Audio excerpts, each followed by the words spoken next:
Indo British advanced pain clinic నొప్పిమాయం surgery దూరం for appointments 9155515563. ఒక నికృష్టమైన ప్రభుత్వాన్ని ఇవాళ రాష్ట్ర ప్రజలు మొత్తం కూడా గమనిస్తా ఉన్నారు.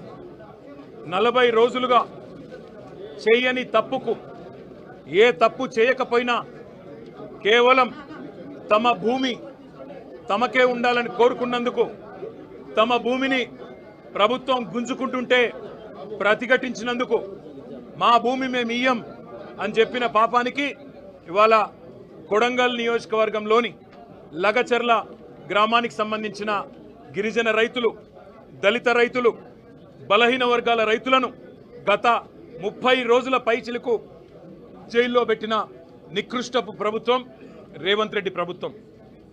ఎంత అప్రజాస్వామికంగా అంటే తమ భూములు తాము ఇవ్వము అంటే వారి మీద కేసులు పెట్టడమే కాకుండా వారిని 3rd డిగ్రీ టార్చర్ కూడా పోలీస్ కస్టడీలో గురి చేసినారు. అక్కడ ఉండే ఎస్పీ గారికి వీడియో కాల్ చేసి వాళ్ళని కొడుతుంటే ఆయన అక్కడ తిరుపతి రెడ్డి గారు ఎస్పీ గారు చూసి ఆనందించేలాగా కరెంటు షాకులు పెట్టి 3rd డిగ్రీ టార్చర్ చేసి వాళ్ళని హింస పెట్టింది రేవంత్ రెడ్డి ప్రభుత్వం.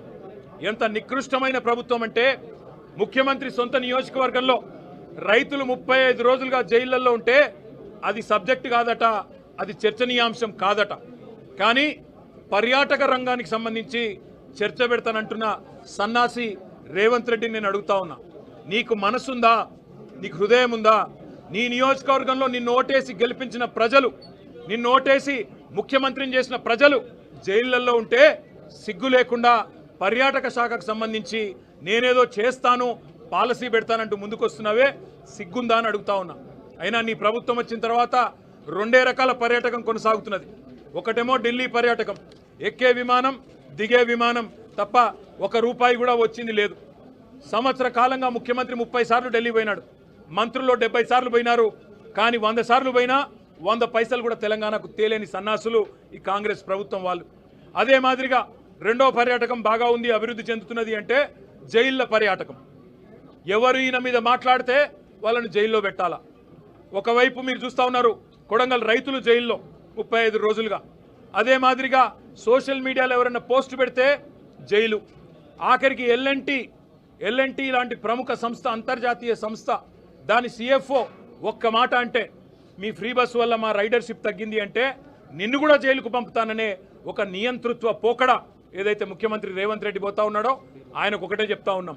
ఇవాళ గిరిజన రైతులు ఎవరైతే కొడంగల్ రైతులు, కొడంగల్ బిడ్డలు సంగారెడ్డి జైల్లో ఉన్నారో, చెర్లపల్లి జైల్లో ఉన్న మా నాయకుడు పట్నం నరేందర్ రెడ్డి, మాకు న్యాయ వ్యవస్థ మీద నమ్మకం ఉంది, న్యాయం లభిస్తుంది. మేము శాసనసభ వేదికగా ముఖ్యమంత్రిని ఒకటే అడుగుతున్నాం, నీ అయ్య జాగీరా తెలంగాణ, నీ అయ్య జాగీరా కొడంగల్, భూమి ఇయ్యా, నా సొంత భూమి నేను ఇయ్యా అంటే జైల్లో పెట్టేందుకు ఎవరు నువ్వు? నియంతవా, రారాజువా, చక్రవర్తివా? ఏమనుకుంటున్నావు నీకు నువ్వు? ప్రజాస్వామ్యంలో అత్యున్నత వేదిక శాసనసభ. ఆ శాసనసభలో చర్చ పెట్టమంటే దమ్ము లేక పారిపోయిన దద్దమ్మ రేవంత్ రెడ్డి. అందుకే నేను అంటా ఉన్నా, నువ్వు ఏ ప్రయత్నాలు చేసినా, ఎన్ని కుయుక్తులు పన్నినా ఆ రైతుల తరపున కొట్లాడుతూనే ఉంటాం. ఈరోజు ఒక రూపంలో వచ్చినాం, రేపు ఇంకో రూపంలో వస్తాం. తప్పకుండా నేను ఎండగడతాం. మొన్న ఇక్కడికి మేము నీ అదానితో నీ దోస్తీని ఎండగడుతూ టీషర్ట్లు వేసుకొని వస్తే శాసనసభలో అడుగు పెట్టనీయలేదు. ఇవాళ లగచర్లలో జరిగిన దాని మీద చర్చ పెడదాం రండి. ఈ అర్ధరాత్రి అరాచకాలు ఏంది?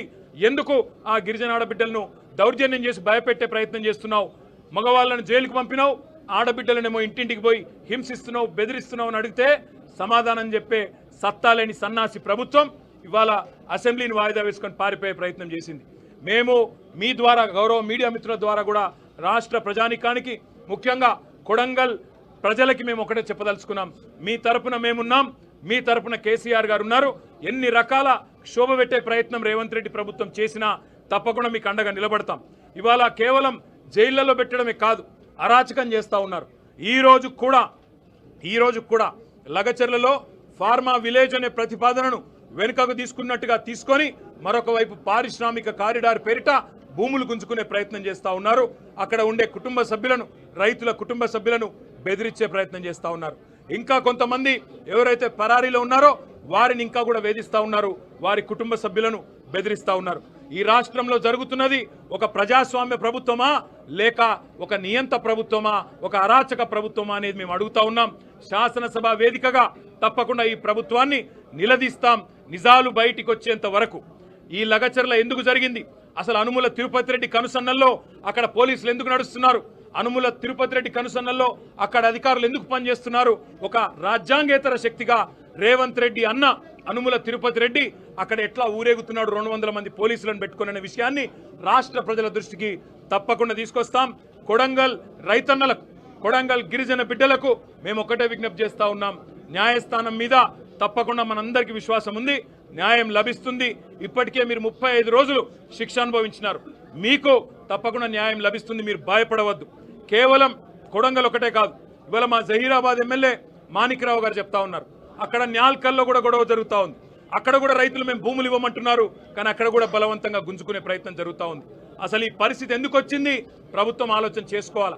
14,000 ఎకరాలు గత ప్రభుత్వం సేకరించి పెడితే దాన్ని రద్దు చేసి తిరిగి రైతులకు ఇస్తామని చెప్పింది మీరు, ఫార్మాసిటీ వద్దని చెప్పింది మీరు, ఫార్మాసిటీ రద్దు చేస్తున్నాం రైతులకు భూములు ఇస్తాం అని ఆనాడు కందుకూరులో యాచారంలో తిరిగి చెప్పింది మీరు.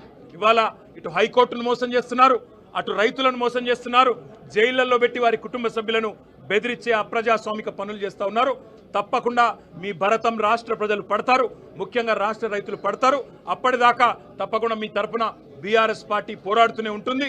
వీళ్లకు రైతులకు జరిగిన అన్యాయాన్ని సరిదిద్దేదాకా, పెట్టిన అక్రమ కేసులు ఉపసంహరించుకునేదాకా, రైతులకు బేషరతుగా ముఖ్యమంత్రికి క్షమాపణ చెప్పి వదిలేదాకా, జైలు నుంచి విడుదలయ్యేదాకా వారి తరపున మా పోరాటం కొనసాగుతూనే ఉంటుంది. తప్పకుండా శాసనసభ జరిగినంత కాలం ఈ అంశం మీద రాష్ట్ర ప్రభుత్వాన్ని ఒత్తిడి తెచ్చైనా సరే తప్పకుండా సమాధానం రాబెడతాం. ఇవాళ పారిపోవచ్చు ఒక్కరోజు, రేపటి నుంచి ఎక్కడ పోతారో కూడా చూస్తాం. ఇవాళ మీరు నిజంగా ఒక మాట ఆలోచించండి, ఇంత ముఖ్యమైన సమస్య 40 రోజులుగా రైతులు వారు జైళ్లలో ఉంటే అందులో ఉన్న 3 ఆరోగ్య సమస్య వచ్చి హీరియానాయక్ అనే రైతు గుండెపోటు వచ్చి కంప్లైంట్ చేస్తే ఆయనను హాస్పిటల్కు పోలీస్ బండ్లు తీసుకురావడమే కాకుండా ఎంత అమానవీయంగా, ఎంత క్రూరంగా, ఎంత దుర్మార్గంగా ఈరోజు బేడీలు వేసి ట్రీట్మెంట్ చేస్తున్నారో ఇక్కడ చూడవచ్చని చెప్పి కూడా నేను విజ్ఞప్తి చేస్తా ఉన్నా. ఇంతకంటే అరాచకం, ఇంతకంటే దుర్మార్గం, ఇంతకంటే చిల్లర ప్రభుత్వం ఈ భారతదేశంలో ఎన్నడన్నా చూసినామా? దయచేసి ఆలోచన చేయండి.